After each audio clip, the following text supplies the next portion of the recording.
Hi friends, is sorry cinema bus அப்டேட்டில் ஒரு லேட்டஸ்டான ஒரு அப்டேட்டோட வந்திருக்குங்க. நாளை காலை 10 மணிக்கு இந்நேரம்லாம் பார்த்தீங்கன்னாக்கா ட்விட்டர் கதறின்னு இருக்கும். ஏன்னா தலைவர் ஃபேன்ஸ் எல்லாருமே ஒன்று கூடியிருக்காங்க. நாளைக்கு ஒரு முக்கியமான நாள்.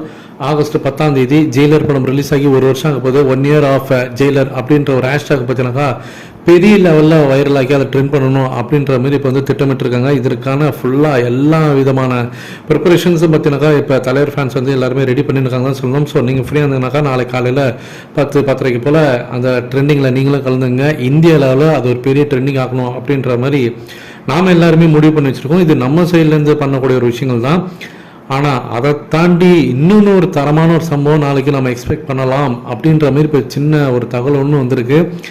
சன் பிக்சர்ஸ் கிட்டேருந்து ஒரு அஃபிஷியலான ஒரு போஸ்டருடன் பார்த்தீங்கன்னாக்கா அந்த ஜெயிலரோடைய அந்த முதல் வருஷத்தை அவங்க கொண்டாடுவாங்க. இல்லை சின்னதாக கிளிப்பிங்ஸ் வீடியோஸ் கூட ஏதாவது ரிலீஸ் பண்ணுறதுக்கும் வாய்ப்புகள் இருக்குது. ஸோ கண்டிப்பாக சன் பிக்சர்ஸ் கிட்டேருந்து ஒரு அனௌன்ஸ்மெண்ட் இருக்குது. ஆனால் அது ஜஸ்ட் ஒரு 1 year ஆஃப் ஜெயிலர்ன்ற அந்த ஒரு செலிப்ரேஷனோட முடிஞ்சிருப்போ தான், இல்லை நாம் எக்ஸ்பெக்ட் பண்ணாத நேரத்தில் நாளைக்கு திடீர்னு ஜெயிலர் செகண்ட் பார்ட்டுக்கான அறிவிப்பு வருமா அப்படின்ற மாதிரி தான் இப்போ எல்லாருமே எதிர்பார்ப்புடன் காத்திருக்காங்க. அதற்கான அறிகுறியும் ஒரு சில விஷயங்கள்லாம் தெரிஞ்சிருக்கு. ஸோ கோலிவுட் வட்டத்தில் இப்போ அதுதான் எல்லாருமே கிசுன்னு இருக்காங்க. ஸோ என்ன நடக்க போகுது நாளைக்கு, நமக்கு எல்லாருக்குமே ஒரு சர்ப்ரைசிங்கான ஒரு அனௌன்ஸ்மெண்ட் சன் பிக்சர்ஸ் கொடுத்து நம்ம எல்லாருமே பார்த்தீங்கன்னா ஒரு ஹாப்பி மூமெண்ட்டில் திகழ்த்த போகிறாங்களா அப்படின்றத வெயிட் பண்ணி பார்க்கலாம்.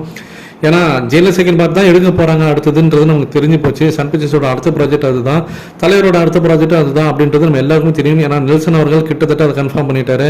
அந்த படத்தில் நடித்த முக்கால்வாசி கேஸ்ட்லாம் பார்த்தீங்கன்னா அதை பற்றி கன்ஃபார்ம் பண்ணிருப்பாங்க. யோகி பாபு அவர்களும் அது சொல்கிற பேர் நாங்கள் காமெடியில் ஒரு விஷயம் பண்ணியிருந்தோம். அது மாதிரி இந்த படத்தில் ஒரு செக்மெண்ட் நாங்கள் ஒன்று பண்ண போகிறோம். அது ரொம்ப புதுமையாக இருக்கும். செகண்ட் பார்ட்டுக்காக ரொம்பவே மெனக்கட்டுனுக்காரு நெல்சன் அவர்கள்ன்றதை ஓப்பனாகவே சொல்லிட்டாரு. ஆனால் அனௌன்ஸ்மெண்ட்டை பற்றி கேட்கும்போது அதை அஃபிஷியலாக அவரும் வெயிட் பண்ணுங்க அப்படின்ற மாதிரி அவங்க அப்படியே சொல்லி மழிப்பிட்டாங்க அப்படி தான் சொல்லணும். அந்த மாதிரி தான் இருக்குது. ஸோ அதனால் எனக்கு தெரிஞ்சு பார்த்தீங்கன்னாக்கா எல்லாமே கைகூடி வரப்போகுதுன்னு தான் நினைக்கிறேன். ஸோ நீங்கள் என்ன எதிர்பார்த்து காத்திருக்கீங்க அப்படின்றத மறக்காம கீழே சொல்லுங்கள் ஃப்ரெண்ட்ஸ்.